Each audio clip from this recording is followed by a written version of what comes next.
తాకట్లో ఉన్న మీ బంగారాన్ని విడిపించి ఆ రోజు ఆన్లైన్ రేటుకి కొంటాం. Sharma gold company. నమస్తే, నేను Keshav. Welcome to Suman TV. ఆంధ్రప్రదేశ్లో రాష్ట్ర మంత్రివర్గం పునర్వ్యవస్థీకరణ ఎప్పుడు జరగబోతుంది?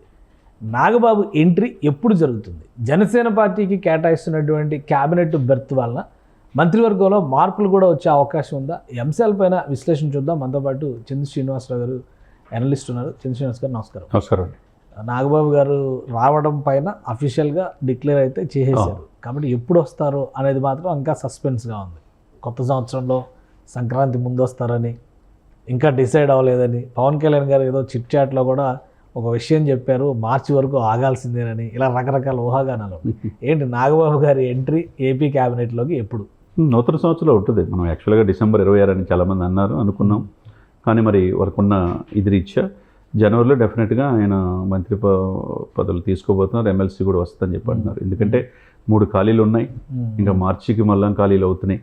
కాబట్టి ఏ విధంగా చూసుకున్నా ఆయనకి ఒక రోజు అటో ఇటో అన్నట్టుగా ఆయన మంత్రి పదవి ఇక నాతో పాటు సరి సమానంగా ఇంకో మంత్రి కాబోతున్నాడు అని చెప్పేసి ఆయన కూడా మాట్లాడారు.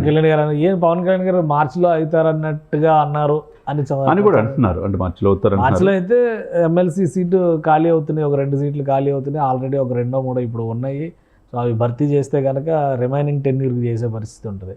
మార్చిలో అయితే ఫుల్ టర్మ్ 6 ఏళ్లకి ఎమ్మెల్సీ అయ్యే అవకాశం ఉంటుంది. చూడాలి. అంటే ఇప్పుడు చంద్రబాబు నాయుడు గారు మరి ఆలోచన ఎలా ఉందో, పవన్ కళ్యాణ్ గారి ఆలోచన ఎలా ఉందో, ఇప్పుడు దాకా ఎందుకు ఇవ్వలేదు మంత్రి పదవి అన్నారు కదా, ఇవ్వచ్చు కదా. పాప ఆయన త్యాగాలకు సిద్ధపడ్డాడు కదా. ఆల్రెడీ అనకాపల్లి ఎంపీ నుంచి కూడా చివరికి ఇల్లు కూడా తీసుకొని ప్రచారం చేసుకుని తన తమ్ముడు గెలుపు కోసం కాకుండా మెగా అభిమానులు పవన్ కళ్యాణ్ గారి వైపు, అటు టీడీపీ బీజేపీ వైపు తిప్పిన ఆ వ్యక్తికి ఇంత కష్టపడితే ఇంతవరకు ఎందుకు అనేది ఉంది, ప్రజల్లో ఉంది. మరి ఇది ఇవ్వదలుచుకుంటే 6 మాసాలైనా ఎమ్మెల్సీ ఇప్పుడు రేపు ఇప్పుడు ఖాళీ ఉన్నదా, లేకపోతే మార్చిలో ఖాళీ అయ్యేదా, 6 నెలల్లోపు చూపించుకోవచ్చు కదా. మంత్రి పదవి ఇవ్వవచ్చు, దానికి అదేమి ఇదే ఉండదు. కొత్త సంవత్సరంలో మనకు తెలిసిన సమాచారం ఎట్టి పరిస్థితుల్లో తర్వాత అయినా ఎమ్మెల్సీ తీసుకోవచ్చు, ముందు ఎమ్మెల్సీ తీసుకోవాలనే ఆలోచన ఏమి లేదు.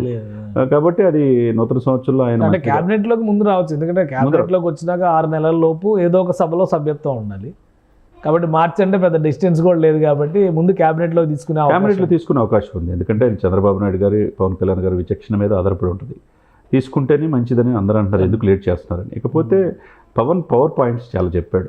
చాలా మంది విమర్శిస్తున్నారు, ఇంట్లో ఎందుకు అందరూ అదే అడగబోతున్నాను, ఒకే ఇంట్లో 2 పదవులు ఎందుకు అంటారా. అదే సమయంలో మరి కులం 4 పదవులు ఒక కులానికే అని చెప్పి అన్నారు. సరే, ఇప్పుడు కులం కూడి పెట్టదు. అదేవిధంగా ఆయన కూడా చెప్పింది కులం కాదు ముఖ్యం, గుణం ముఖ్యం. మనకేంటంటే ప్రజల్లో ఉన్నామా, ప్రజలతో సమస్యలు పరిష్కరిస్తున్నామా, పనివంతులకే జనసేనలో ప్రాధాన్యత అంటున్నాడు. అటు అనుకుంటే నా బ్రదర్కి ఇయ్యదలుచుకుంటే నేను హరిప్రసాద్ కంటే ముందు ఇచ్చుకునేవాడిని కదా. హరిప్రసాద్ గారు పార్టీకి చేశాడు కాబట్టి ఆయన తీసుకున్నాం. అదేవిధంగా మిగతా వాళ్ళకి అందులో దొరికేసి ఏ కులమో నాకు తెలియదు. కాబట్టి ఇక్కడ ఏంటంటే కులాన్ని అంటగట్టడం పవన్ కళ్యాణ్కి అది కరెక్ట్ కాదు. నేను రెల్లి కులం తీసుకోవడానికి సిద్ధంగా ఉన్నానన్నాడు. మత్స్యకారుల కోసం, బీసీల కోసం ఆయన సప్రెస్డ్ గ్రూప్స్ 89% రాజ్యాధికార దూరంగా ఉన్న వర్గాలకి నేను నీ బిడ్డను అన్నాడు. మరి అటువంటి వ్యక్తికి ఇప్పుడు ఆయా పార్టీలు వాళ్ళు కులాలను అంటగట్టడం కరెక్ట్ కాదు. అదే సమయంలో ఆయన కష్టపడ్డాడు, ఆయన కంటే త్యాగం చేశాడు. చంద్రబాబు నాయుడు గారు ఆ ఈక్వేషన్స్ ఎక్కువ చూస్తారు కదా, సామాజిక సమీకరణలు ఇవన్నీ చూసిస్తారు కదా పదవులు. ఇప్పుడు 175 సీట్లు, ఎక్కువ సీట్లు ఎవరు తీసుకున్నారు?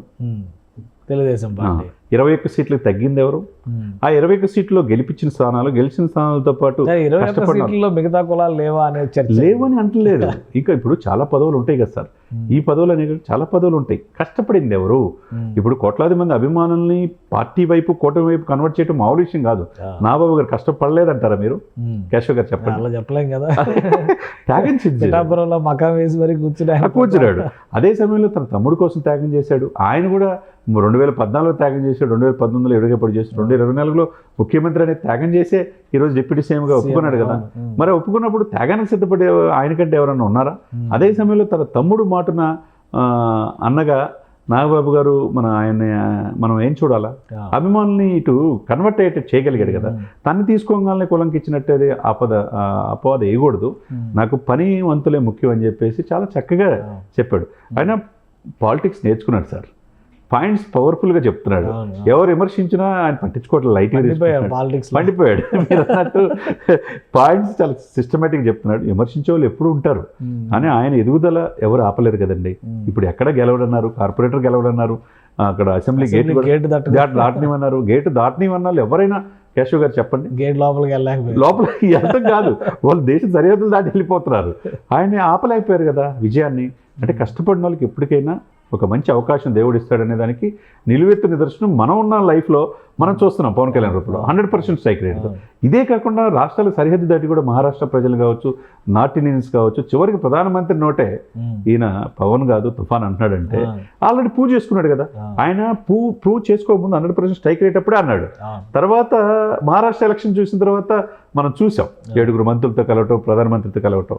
ఒకటండి, ప్రజలకి సేవ చేయాలని చిత్తశుద్ధి ఉండాలి. ఇంత క్లారిటీ ఉన్నప్పుడు ఎందుకు ఇంకా జాప్యం, అది ఇప్పుడు క్వశ్చన్. మీరు చెప్పింది కరెక్టే. అందరి ఆలోచన అందరి మధ్యలోనే అదే. ఎందుకు ఇంత సాక్రిఫైస్ చేసి ఇంత పార్టీని కనిపెట్టుకున్నప్పుడు ఇప్పుడు చంద్రబాబు నాయుడు గారు అధికారంలో రావడానికి కూడా ఎవరు అవుననుకున్నా ఎవరు కాదనుకున్నా 100% పవన్ కళ్యాణ్ గారే. మరి ఆ పార్టీ వెన్నంటి ఉండి తన తమ్ముడు చాటున ఉన్న అన్నయ్యకి ఎందుకు లేట్ చేస్తున్నారు అనేది అందరి నోటే ఉంది. కాబట్టి ఈ అపవాదిని ఇంకేమైనా మార్పులు ఉన్నాయా క్యాబినెట్లో? ఇంకేమైనా మార్పులు ఉన్నాయా? ఈ ఈక్వేషన్స్ అన్ని సెట్ చేయడం కోసం కొంచెం టైం తీసుకుంటున్నారు అనుకో. ఎందుకంటే ఒక 2-3 అంశాలు వైరల్ అవుతున్నాయి ఈ మధ్య. 2 మంత్రుల్ని మారుస్తారు, అలానే రీషఫ్లింగ్ చేస్తారు. సో ఎమ్మెల్సీ కోటాలో నాగబాబు గారు మంత్రి అవుతున్నారు కాబట్టి మరొకరికి ఎవరికైనా కూడా ఎమ్మెల్సీ అంటే శాసన మండలి నుంచి మంత్రివర్గంలోకి ఇంకొకరిని తీసుకోవచ్చు. ఇట్లాంటివన్నీ జరుగుతున్నాయి. నిజంగా మార్పులు చేర్పులు ఉన్నాయి. 3-4 పదవులు ఏమో కిందికి పైకి. డెఫినెట్గా ఈయనతో పాటు ఒక 3 శాఖలు మారుతాయి అంటున్నారు. 4 అయితే పక్కగా మారుతాయండి. అదొకటి పెరగను కూడా పెరగచ్చు. ఈ 6 నెలల యొక్క వాళ్ళ పనితీరుని బట్టి వివాదాలకు ఎవరైతే ముందున్నారో మీడియాలో వాళ్ళు 1-2 పేర్లు మనకు బహాటంగా వినపడుతున్నాయి. ఎవరైతే పని చేయలేదో వాళ్ళకి ర్యాంకింగ్ని బట్టి వాళ్ళని కూడా మారుస్తారంటున్నారు. దాంట్లో కులాల సమీకరణ కూడా చూసుకుంటారు. ఇక రెండో పాయింట్ మీరు అన్నట్టు ఎమ్మెల్సీలు కూడా చాలామంది మేధావులు ఎన్నాళ్ళు పార్టీని కనిపెట్టుకున్న వాళ్ళు కూడా ఉన్నారు. వాళ్ళు కూడా ప్రాధాన్యత ఇవ్వాల్సిన అవసరం కూడా. ఎందుకంటే పెద్దల సభ చక్కగా నిర్వహించాలంటే దాంట్లో తక్కువ ఉన్నది, ఇప్పుడు వైసీపీకి ఎక్కువ ఉన్నది. దాని నుంచి క్రమేపీ వీళ్ళ చేతిలో తీసుకోవాలంటే అక్కడ కూడా సమర్థవంతంగా ఆర్గ్యుమెంట్ చేసే వాళ్ళు ఉండాలి కదా. ఇప్పుడు నాబాబుతో పాటు ఇంకో హరిప్రసాద్ గారు ఉన్నారు, ఇంకొక వ్యక్తి కూడా టీడీపీ నుంచి ఉన్నారనుకోండి, ఇంకా మంచి స్ట్రాంగ్ అవుతుంది కదా. ఏదైనా కానీ షఫ్లింగ్లో 4-5 శాఖలు మార్చే అవకాశం కూడా ఉంది. అది కొత్త సంవత్సరంలో అది సంక్రాంతి ముందా సంక్రాంతి తర్వాత, అదే సంక్రాంతి ముందు అనేది గేమ్ చేంజర్ క్యాబినెట్లో చేంజెస్ మేబీ అది గేమ్ చేంజర్ 10వ తారీఖు రిలీజ్ అవుతుంది. ఇక సంక్రాంతి లోపే అయితే కనుక అందరూ ఆహ్వానిస్తారు. రైట్. థ్యాంక్ యూ చంద్ర శ్రీనివాస్ గారు. ఇది నాగబాబు ఎంట్రీకి ఇక మరెంతో సమయం లేదు. మ్యాక్సిమం అన్ని రకాల పారామీటర్స్ని క్యాలిక్యులేషన్స్ని చేసిన తర్వాతే చంద్రబాబు నాయుడు గారు నోట్ రిలీజ్ చేశారు. కాబట్టి కూటమి ప్రభుత్వంలో అతి త్వరలో నాగబాబు జాయిన్ అవుతారు. ఇక సామాజిక సమీకరణల పేరుతో జరుగుతున్నటువంటి ప్రచారాన్ని పవన్ కళ్యాణ్ కొట్టిపడేశారు. పార్టీ కోసం పనిచేశారు, తనతో సమానంగా పోటీపడి మరీ పనిచేశారు. కాబట్టి నాగబాబుకి పదవి దక్కుతోంది అనేటువంటి క్లారిటీ ఇచ్చారు. ఇక శాఖల సమన్వయం విషయంలో ఇప్పుడు గడిచినటువంటి 6 నెలల్లో సమర్థంగా పనిచేయలేని వాళ్ళు, వివాదాస్పద వ్యక్తులుగా మారుతున్నటువంటి వాళ్ళ విషయంలో రాష్ట్ర ప్రభుత్వం ముఖ్యంగా చంద్రబాబు నాయుడు ఆచితూచి వ్యవహరించబోతున్నారు. అందుకనే కనీసం 3 నుంచి 5 శాఖల మార్పులు కూడా ఉండే అవకాశం ఉంది. దీనికోసమే కేబినెట్ పునర్వ్యవస్థీకరణలో జాప్యం జరుగుతుందని చంద్ర శ్రీనివాస్ గారు విశ్లేషిస్తున్నారు. ఇది స్పెషల్ డిస్కషన్. Keep watching.